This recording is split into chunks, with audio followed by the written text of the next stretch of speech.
Ve dnech 9. a 10. února se na střední odborné škole logistické v Dalovicích uskutečnil již druhý ročník celorepublikové soutěže Logistik Junior.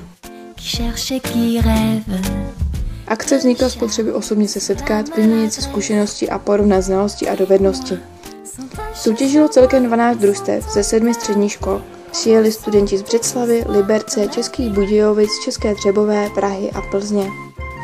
Soutěž Logistik Junior prověřila znalosti studentů hned v několika směrech.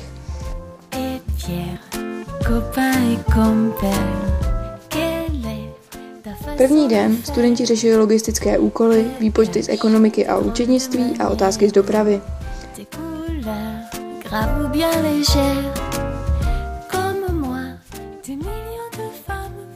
Finálový den proběhla prezentace vlastní firmy, kterou si studenti měli připravit z minulého dne. Měli bychom zákazníkovi si vybrat svůj vlastní design a samozřejmě by byly bedny normalizované. S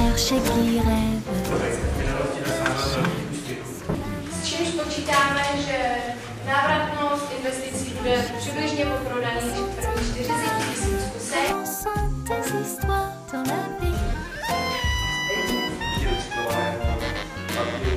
Poté se 4 nejlepší týmy utkali v soutěži Logistiku Nezlob se. Soutěž má stejná pravidla jako známá hra Člověče nezlob se, ale pokud chce soutěžící postoupit na dané pole, musí správně odpovědět na logistickou otázku.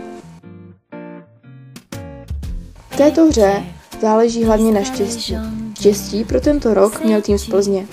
Plzeň tedy vyhrála soutěž již druhým rokem. Dalovice ve složení použitej vedvět Jan Olmanová Štůvka.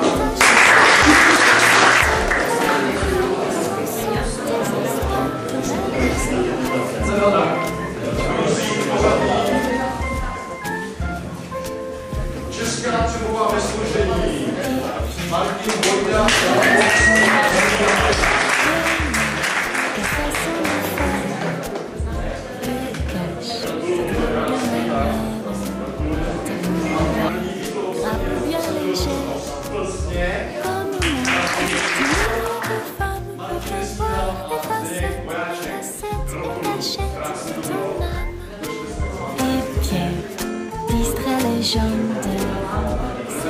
Odločit na místečko, které není zaprášené, předám dámě a ještě jednou gratuluju. Učitelům děkuji za spolupráci, všem učitelům a těším se na shledanou. Když to něco zapomenete, nestratí se to, nebojte se, dovolit se ještě do šatny kusí a slečna eventuálně na pouze tu kartičku. Jo? Děkuji.